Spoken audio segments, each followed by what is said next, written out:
Pak Surya berpolitik secara presisi terukur. Mungkin kalau bagi Pak Surya mimpi saya jadi presiden itu waktu ikut konvensi Golkar 2004. Kalau sekarang ya udah saya menjadi agen transformasi regenerasi aja kata Pak Surya. Jadi memang apa yang dipertaruhkan Surya Paloh itu melawan matahari, melawan nama Surya Paloh itu sendiri. Ngapain kita terima uangnya? Kita jadikan aja dia jadi loyalis partai, suruh dia maju nanti. Jadi ini cara berpikir yang out of the box dan tidak banyak orang yang berani melakukan ini karena berpikir jangka pendek saja. Surya Paloh karena dia sudah lama berpolitik, penciumannya berbeda, dia mampu melakukan hal itu.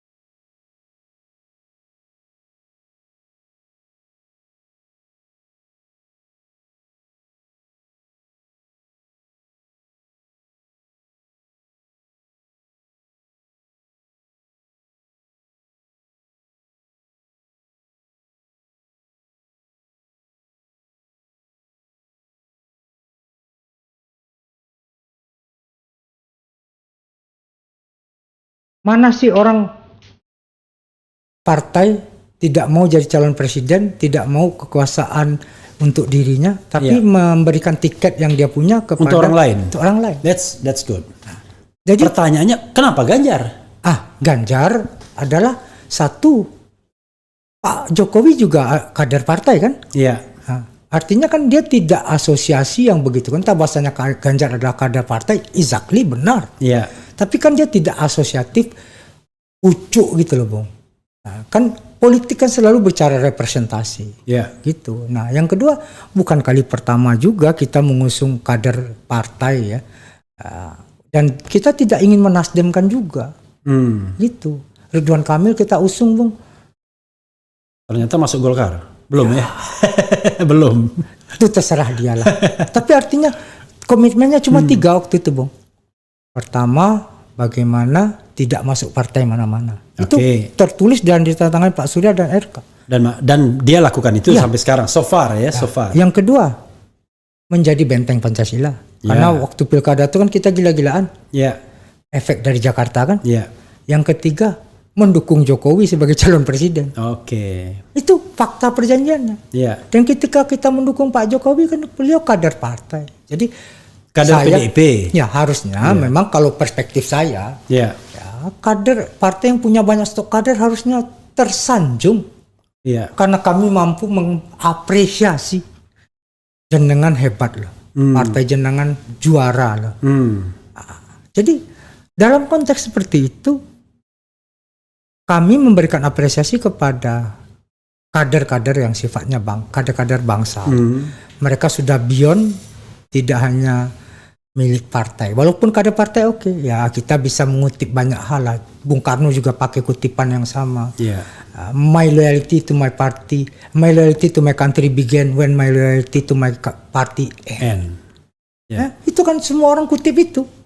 Nah, that's why kenapa perspektif seorang Surya Paloh republikanisme. Ya udah, kita ini berpolitik dalam posisi high politik. High politik itu adalah politik untuk negara dan bangsa. Low politik itu baru kontestasi partai. Ini kan pilpres. Yang kita urus ini negara bangsa. Sekian banyak rakyatnya. Dan itu beyond dari proses-proses yang memberikan sekat-sekat. Ya, dalam hal itu imparsialitas menjadi utama. Jadi preferensi kami murni karena mereka adalah putra-putra terbaik menurut hemat kami dari survei-survei dan dari kajian kualitatif yang kami lakukan. Bung, orang yang paling orang juga bertanya-tanya, Nasdem ini kan luar biasa perkembangannya ya. 2 kali baru ikut pemilu. Tetapi yang kedua ini sudah 59 kursi dan nomor 4. Ya kan? Setelah PDIP, kemudian Golkar, Gerindra dan Nasdem. Kok Surya Paloh kok nggak nyalonkan diri sebagai presiden seperti halnya ketua-ketua umum partai yang lain? Ya. Ini karena kita ngobrol bukan di tempat yang limited waktunya. Iya. Nah, kita bisa agak sedikit cerita santai secara lebih komprehensif. Iya. Ada salah seorang yang Bung dari lembaga yang top ya mempropos pada Pak Surya. Pak Surya kalau bangun partai, Pak Surya declare aja dulu jadi capres, nanti elektabilitas partainya ngikutin elektabilitas Pak Surya. Itu di awal-awal Nasdem didirikan 2009, 2010. Pak Surya bilang, saya ingin membangun institusionalisasi politik. Dan Pak Surya berpolitik secara presisi terukur. Mungkin kalau bagi Pak Surya, mimpi saya jadi presiden itu waktu ikut konvensi Golkar 2004. Kalau sekarang ya udah, saya menjadi agen transformasi regenerasi aja kata Pak Surya. Jadi memang apa yang dipertaruhkan Surya Paloh itu melawan matahari, melawan nama Surya Paloh itu sendiri. Kenapa? Yang lain kan buat partai dengan posisi standing dia nyapres. Walaupun nih Bung, saya yang belajar sosiologi politik, terjadi pergeseran sosiologi politik pasca runtuhnya Soviet Union dan runtuhnya tembok Berlin. Politik yang ideologi itu, kalau dulu kan kita kata Iwan Fals kan, kita nggak kenal siapa budak nih, terus kita cucu aja dia. Kita harus tertib, birokratik, melalui mekanisme yang jelimet, lapor partai ini. Kalau sekarang saya kenal Bung Refli Harun, dia calon presiden, ngapain saya harus lewat partai? Saya kontak dia aja langsung. Jadi politiknya sangat cair dan base-nya itu figuritas. Personifikasinya tinggi sekali. Nah, Surya Paloh tidak mau melakukan itu. Surya Paloh tetap membangun partai. Karena yang saya ingin lakukan, partai ini didirikan bukan untuk 3-4 kali pemilu. Tapi bagaimana menjadi agen perubahan. Nah, itulah pertaruhan besarnya. Nah, yang kedua, kenapa dia mendapatkan suara yang signifikan? Nah, Bung gini, lain lubuk, lain ikannya, lain padang, lain belalangnya. Kalau di apple to apple kan sama PDI Perjuangan, sama Golkar, sampai kapanpun yang namanya Fulham ini nggak bisa juara lawan City, lawan MU dan lawan Liverpool. Walaupun kipernya Edwin van der Sar diambil juga akhirnya. Tapi buangan Juventus. Oleh MU, buangan Juventus. Juventus dibeli Fulham, dibeli sama MU. Jadi strateginya ada seperti membangun Manchester City atau Real Madrid. Dia harus menjadi partai publik, partai yang terbuka. Tapi investornya gede banget tuh Manchester City dan itu. Nah, kalau ini investasinya adalah politik tanpa mahar. Oke. Politik tanpa mahar di rakyat nggak nampol, Bung. Tapi di elit, Bung bisa bayangkan bagaimana berdoyong-doyongnya orang mendaftar ke Nasdem dan menjadi sangat fanatis. Orang maju jadi bupati, maju gubernur, seperak pun tidak ada. Loyalitas itulah Pak Surya membahasakannya sebagai bentuk human investment. Ngapain kita terima uangnya? Kita jadikan aja dia jadi loyalis partai, suruh dia maju nanti. Jadi ini cara berpikir yang out of the box dan tidak banyak orang yang berani melakukan ini karena berpikir jangka pendek saja. Surya Paloh karena dia sudah lama berpolitik, penciumannya berbeda, dia mampu melakukan hal itu. Nah, ini kan cara art of politik saja. Gitu. Jadi kalau dipacu, ya nggak akan sanggup lah Bung bisa melakukan. Ini kan lompatannya signifikan. Jadi ini cara bagaimana berpolitik secara lebih open mind gitu, open strategi. Kalau kemarin kan dengan 10 partai, Nasdem urutan ke-9 di atas Hanura kalau tidak salah. Waktu di tahun 2014. Nomor 7. Nomor 7 ya? Di atas siapa? Di atas Hanura, di atas P3. Oh, di atas P3? Ya. Tunggu dulu. PAN itu di atas kita atau enggak ya? Kita 36 kursi.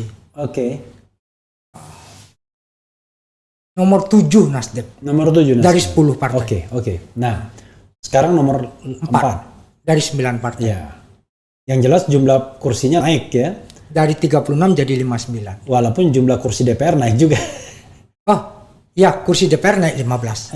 Dari 560 jadi 575. Oke Bung, coba kita lihat ini ya. Gini. hari baik, bulan baik, ya, waktu yang baik. Kapan kira-kira itu barang? Tadi Pak Surya berbicara pada kami, ngajak diskusi. Biasanya kalau sama Pak Surya itu kan sama seperti Bung Karno gitu ya. Yeah. Pagi itu sambil coffee morning gitu, ngobrol semua gitu. Jadi tentu kami sebenarnya ingin mengantitesa politik last minute. Kenapa nama diumumkan? Kenapa koalisi dibangun? Tapi ini kan bertepuk nggak mungkin sebelah tangan, Bung. Kami kan tentu gara-gara 20%. Exactly. Dan kemudian kita kan nggak mungkin sok-sokan. Kita harus tetap rendah hati, alon-alon asa kelakon, sambil membaca arah angin juga. Kalau angin puting beliung, rusuh kita semua. Prosesnya ini tentu yang kita lakukan sekarang adalah ta'aruf dengan semua partai. Nasdem sejauh ini tidak punya handicap dengan partai manapun, baik kanan maupun kiri. Ya, semua. Karena apa, Bung? Ini kan keniscayaan. Di luar PDI Perjuangan semua harus berkoalisi. Terus ada yang bilang, kami harus satu visi, satu misi. Itu kan hebat betul mereka itu. Visinya pragmatis saja. Ada orang mengatakan ini pilihan Nasdem ini kan ke kanan atau ke kiri. Memang kurang tepat kalau saya mengatakan ke kanan itu ke koalisinya PKS, ke kiri itu ke koalisinya Pak Jokowi. Tapi lah, biar memudahkan identifikasi aja ya. Kalau ke kanan kan bersama dengan Demokrat, PKS, ngusung presidennya Anies, kan begitu. Wakilnya akan ditentukan. Kalau ke kiri bersama KIB, ya kan, ngusungnya Ganjar. Syukur-syukur PDIP nggak ikut, kira-kira begitu kan? Karena gara-gara partai sombong ini jadi agak panas-panasan juga sedikit, ya kan? Ini di Refli Harun Channel ini banyak sekali pendukung Anies Baswedan. Kita mengadakan survei, bukan survei, polling. Kalau survei nggak benar kalau survei dibilang survei. Polling kita itu, saya tunjukkan dulu Bung ya, sambil polling kita itu berapa jadi tadi posisi, tapi biar real time. Jadi ada puluhan ribu yang sudah memberikan vote gitu. Itu mayoritas memilih Anies Baswedan, 80% lebih ya. Walaupun sekali lagi tidak bisa dijadikan indikator karena ini bukan survei ilmiah ya kan. Tadi kita iseng-iseng capres alternatif dari 4 nama. Gatot Nurmantio, Lanyala Mataliti, Rizal Ramli, Susi Pujiastuti. Kenapa kita sebut 4 nama ini? Karena ini nama di luar mainstream kekuasaan, ya kan? Tapi diperkirakan berminat sebagai capres. Votingnya baru tadi sore sudah 4.700 yang vote. Itu Gatot Nurmantio 73%, Lanyala Mataliti 3%, Rizal Ramli 15%, Susi Pujiastuti 8%. Jadi untuk preferensi saja. Karena Anies Gatot ini termasuk yang juga diminati kalau kita patokannya adalah yang saya lihat di RH Channel.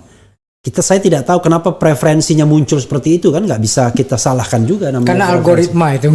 Iya, karena algoritma. I don't know exactly. Saya hanya menyampaikan sesuatu hal yang barangkali juga tidak representatif tapi sekedar informasi saja.